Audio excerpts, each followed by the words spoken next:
Mislim, da je vsakomur jasno, da se naslednja vojna, upamo, da je ne bo, da bo vojna za vodo in ne za nafto. In s tem, da hočejo te multinacionalke privatizirati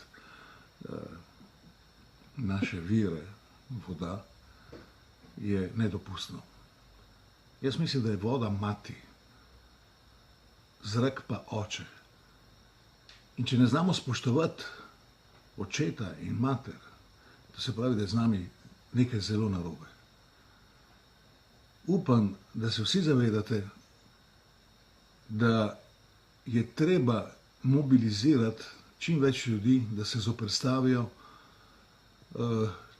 temu nesramnemu, ampak resnično nesramnemu načrtu, da bi nam privatizirali vodne vire.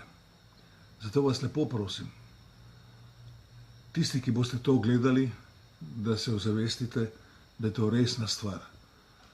Stvar predvsem, ki se tiče nas samih, ampak tudi naših otrok. Voda v